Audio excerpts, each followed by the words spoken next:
నడుక్కుంటేది లేదు ఇది.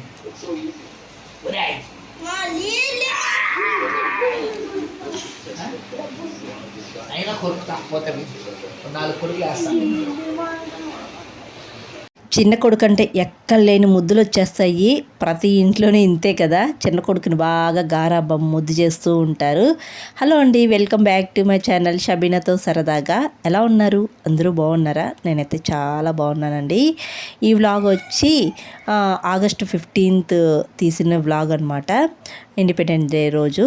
ఇంకా మార్నింగ్ అయితే తీయలేదు. మార్నింగే మా ఖుర్షిద్ లేచి స్నానం చేసుకొని స్కూల్కి అయితే వెళ్ళాడు. ఒక 7:30కి అలా వెళ్ళాడనమాట.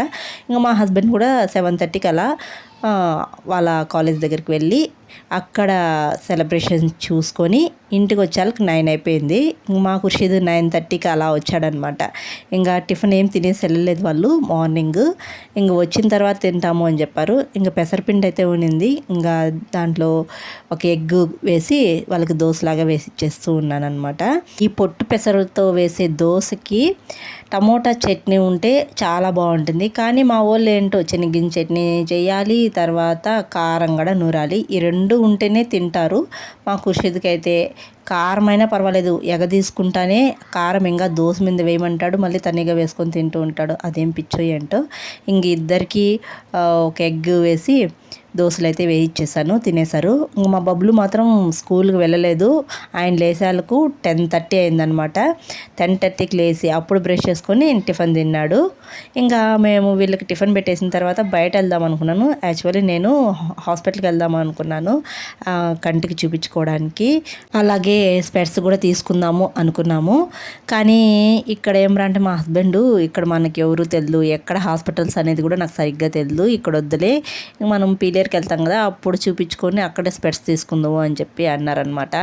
నేను మంచిగా రెడీ అయిన తర్వాత అలా చెప్పాడు. ఇంకా నాకైతే కోపం వచ్చేసింది. నాకు ఈ మధ్య కళ్ళల్లో కూడా వాటర్ వస్తున్నాయి, చాలా ఇబ్బందిగా ఉంది. అందుకే వెళ్దాము అనేసి ఈ సాటర్డే కోసము ఎదురు చూస్తూ ఉన్నాను 1 వీక్ నుంచి. తీరా ఆయన అయితే ఇంకా వద్దనేసరికి ఇంకా ఆగిపోయామన్నమాట. ఇంకా రెడీ అయినాం కదా, అలా వెళ్ళేసి స్వీట్ స్టాల్కి అయితే వెళ్ళి ఇంకా తినడానికి అయితే తీసుకొచ్చాము. ఎందుకంటే పిల్లలందరూ ఇంటి దగ్గరే ఉన్నారు కదా, ఏదో ఒకటి కావాలి అని అడుగుతూ ఉంటారు. ఈ బన్ ఎందుకో కొనుక్కున్నాడు, అస్సలు బాగాలేదు. ఏదో కారం బన్ అంట. మా హస్బెండ్ టేస్ట్ చేద్దాము ఎలా ఉంటుందని చెప్పేసి తీసుకొచ్చుకున్నారు. అస్సలు బాగాలేదు ఆ బన్ అయితే. ఆ బన్నులో ఏదో కారంగా ఏదేదో ఒక రకంగా ఉంది, అస్సలు బాగాలేదు. ఇంకా నేనైతే దిల్పసంద్ కొన్ని స్వీట్స్ తర్వాత కూల్ డ్రింక్స్ అయితే తెప్పించుకున్నాను. ఇంకా టిఫిన్ కూడా చేయలేదన్నమాట. ఇవి తినేళ్ళకే నాకు కడుపు నిండిపోయింది. ఇంకా ఆ బన్నీ అయితే ఎవరూ తినలేదు, ఇంకా మా హస్బెండే తిన్నారనమాట. తెచ్చుకున్నవన్నీ ఆయనే తినేశారు. ఆయనకి ఫుల్ అయిపోయింది. ఆ రోజు చేసిన వంట అయితే అలాగే ఉండిపోయింది.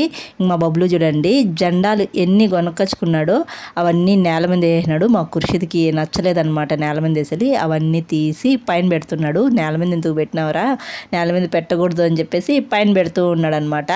ఇంకా ఆ జెండాలు అలా ఊరికి పెడతాడా. మా బబ్లు చూడండి ఏం చేస్తున్నాడో, ఆయన బండ్లకి అన్నిటికీ జెండాలు అయితే చెక్కుంటా అన్నాడు. మార్నింగ్ స్కూల్కి మాత్రం వెళ్ళమంటే వెళ్ళలేదు, కానీ అక్కడ జెండా పండుగ చేస్తారు వెళ్ళరా అంటే వెళ్ళలేదు. కానీ అంతా అయిపోయిన తర్వాత నిద్రలేసి నాకు జెండాలు కొని డాడీ అని చెప్పేసి వాళ్ళ డాడీ దగ్గర పట్టుబట్టినాడు అనమాట. ఎందుకంటే ఇలా పెట్టుకోను, ఆయన బండ్లకి అన్నిటికీ, స్కేటింగ్ బోర్డుకి ఇంకో బండికి అవన్నిటికీ పెట్టుకోవడానికి ఇలా తీసుకున్నాడు అనమాట. దానికి ఇంకా ఫుల్గా మా ఖుర్షిద్ అయితే డెకరేషన్ చేస్తూ ఉన్నాడు. ఇంకా ఇంటికాడు ఉంటే ఫుల్లు గలాట అనమాట. వీళ్ళిద్దరితో పాటు మా ఆయన కూడా కలిసిపోయి ఫుల్గా ఇంట్లో గోలగా ఉంటుంది. అసలు టీవీ పెట్టాల్సిన అవసరం లేదు, ఇంట్లోనే గోల మామూలుగా ఉండదు, అంత గోల ఉంటుంది. పొల్లి దొల్లి ఇద్దరు పోట్లాడుకొని గిచ్చుకొని ఇలా చేస్తూ ఉంటారు. హాలిడే ఉంటే చాలు ఇదే సంత మా ఇంట్లో, మామూలు సంత కాదు. ఏదో చూడండి ముగ్గురు ఎలా అరుస్తూ ఉంటాడు. అసలు వీళ్ళు అరిచేది కూడా మాకు బయట అందరికీ వినిపిస్తుంది అనమాట. నేను బయటకు వెళ్ళాను అనుకోండి, అడుగుతారు ఎందుకు మీ ఇంట్లో అట్లా అరుస్తూ అన్నారు అందరూ అని చెప్పేసి అడుగుతారు. అలా అరుస్తూ ఉంటారు. ఇంక ఇలా ముగ్గురు బాగున్నారు, ఒక ఫోటో తీస్తాను అలాగే చూడండి రా ఇట్లా కెమెరాకి అలా అంటే మా చిన్నోడు మాత్రం సరిగ్గానే చూడు, ఎన్ని ముప్పు తిప్పలు పెట్టిస్తాడో ఒక ఫోటో తీయడానికి. ఇది చూసారా ఎలా కొట్లాడుకుంటాడారో, వాడిని పట్టుకుంటే చిన్నోడు వస్తాడు, నన్ను పట్టుకోలేదని, చిన్నోడిని పట్టుకుంటే పెద్దోడు వస్తాడు అనమాట. నువ్వు నన్ను పట్టుకోలేదే వాడితోనే ఆడుతున్నావు అని చెప్పేసి ఇలా ఇద్దరితో కొంతసేపు మా ఇంట్లో గోలగా ఉంటుంది, మామూలు గోలు కాదు.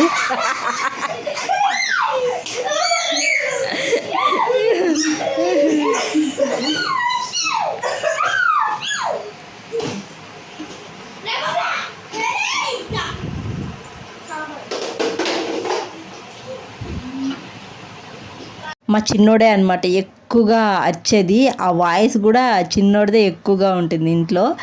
అసలు తాకితే చాలు గట్టిగా అరిచేస్తూ ఉంటాడు, వాయిన్ వాయిసే మొత్తానికి ఇంట్లో వినిపిస్తూ ఉంటుంది. ఇంకా నేను వంట అయితే పప్పు చేశానమాట. పప్పులో అది ఏమాకు నాకు గుర్తు రాలేదు, మొన్న ఊరికి వెళ్ళినప్పుడు మా అత్తయ్య పంపించారనమాట, ఆ ఆకు వేసి చేశాను. తర్వాత మునక్కాయ ఫ్రై చేశాను.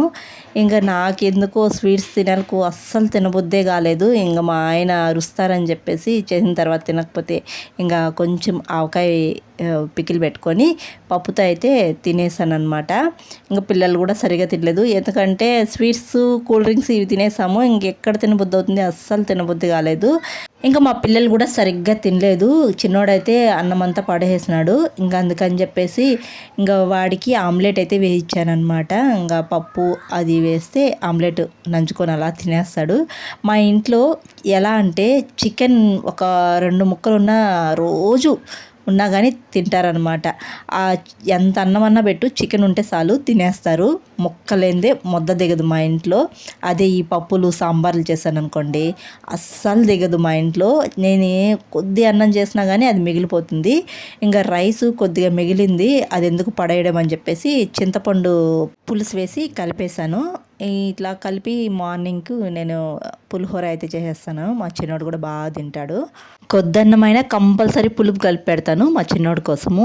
ఇంకా నాకు ఖాళీగా ఉన్నప్పుడు ఈ పండ్లన్నీ చేసి పెట్టుకునేస్తాను. మొన్న ఊరికి వెళ్ళినప్పుడు మా అత్తయ్య గోరింటాకు ఇచ్చారనమాట, అది ఆరబెట్టేశాను, అంటే ఇంట్లోనే ఎండబెట్టేస్తున్నాను అనమాట. ఎప్పుడైనా షాంపూ ఇది కుంకుడుగాయలు సికాయ పొడి మిషన్కి వేసుకుని వస్తాను కదా, వాటేసి కలిపేయడము అలా చేస్తూ ఉంటాను. ఇంకా అల్లం వెల్లుల్లి కూడా పొట్టు తీసేసి కడిగి ఆరబెట్టేశాను. తేమంతా ఆరిపిన తర్వాత అవి కూడా మిక్సీ పట్టించేయాలి, కొలత ప్రకారం అయితే వేస్తాను, అది కూడా చూపిస్తాను.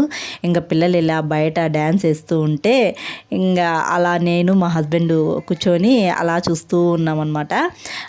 మా హస్బెండ్ కానీ ఉన్నారంటే మా బబ్బులు డ్యాన్స్ అస్సలేడు, కామ్గా అలా చూస్తూ ఉండిపోతారు. మా హస్బెండ్ అలా ఇంట్లోకి దాటుకున్నారో లేదో అంతే, అప్పుడు వేస్తాడనమాట డ్యాన్సు. వాళ్ళ కొడుకు డ్యాన్స్ వేస్తాడేమో చూస్తూనే ఉన్నాడు, వాళ్ళ డాడీ ఉన్నాడని వేయలేదు. ఇంకా నేను ఉంటే వేయడు అని చెప్పేసి ఆయన ఇంట్లోకి వెళ్ళిపోయాడు. ఇంట్లోకి వెళ్తే అప్పుడు డ్యాన్స్ వేస్తాడనమాట. ఇంకా నేనైతే నాకు ఈ పనులన్నీ చేసుకునేందుకు నైట్ 10 అలా అయిపోతుంది. మా హస్బెండ్ సబ్జెక్ట్ ప్రిపేర్ అవుతూ ఉంటారు కదా, ఇంకా నా పని కూడా నేను చేసుకుంటూ ఉంటా. పిల్లలకైతే పడుకోబెట్టేశాను. ఇంకా నేను వెల్లుల్లి అయితే కొలుచుకునేస్తాను, ఈ ఎర్ర కప్పుతో కొలుచుకున్నాను అనమాట. 1 కప్పు వచ్చింది వెల్లుల్లి. ఇంకా అల్లం వచ్చి 1/4 కప్పు వేస్తున్నాను, ఎందుకంటే అల్లం అనేది ఘాటు ఎక్కువ ఉంటుంది కాబట్టి 1 కప్పు వెల్లుల్లికి 1/4 కప్పు అల్లం అయితే వేస్తున్నాను. ఇప్పుడు ఈ 2 అయితే మిక్సీ పట్టించుకునేసేయాలి. ఫస్ట్ అల్లం వేసి మనం మిక్సీ పట్టించుకోవాలండి. దాంట్లోనే కొంచెం రాళ్ళుప్పు, కొద్దిగా పసుపు అయితే వేయాలి. పసుపు వేసుకుంటే కలర్గా బాగుంటుందన్నమాట. ఇంకా ఒకసారి గ్రైండ్ చేసి తర్వాత వెల్లుల్లి కూడా వేసేసి బాగా గ్రైండ్ చేసుకునేయాలి. దీనికి వాటర్ వేసి గ్రైండ్ చేసుకోవాలి అని అన్నప్పుడు నేను వాటర్ వేయకుండా ఆయిల్ వేసుకుంటాను, బాగా మెత్తగా గ్రైండ్ అయిపోతుంది. ఇంకా అంతా పని అయిపోయింది. కిచెన్ అంతా ఇలా క్లీన్ చేసి పెట్టుకునేసాను. ఇలా క్లీన్ చేసి పెట్టుకుంటే మార్నింగ్ లేసి చేసుకోవడానికి కొంచెం బాగుంటుందన్నమాట. కిచెన్ గలీజ్గా ఉంటే అస్సలు చేయబుద్ది కాదు. అంతే ఈ వీడియో అయితే ఇక్కడితో ఎండ్ చేస్తున్నాండి. వీడియో నచ్చితే ఒక చిన్న లైక్ ఇవ్వండి, కొత్తగా చూసేవాళ్ళు సపోర్ట్ చేసి సబ్స్క్రైబ్ కూడా చేయండి. నెక్స్ట్ వీడియో కలుద్దాం, అంతవరకు టు ఫాలో షబీనాతో సరదాగా.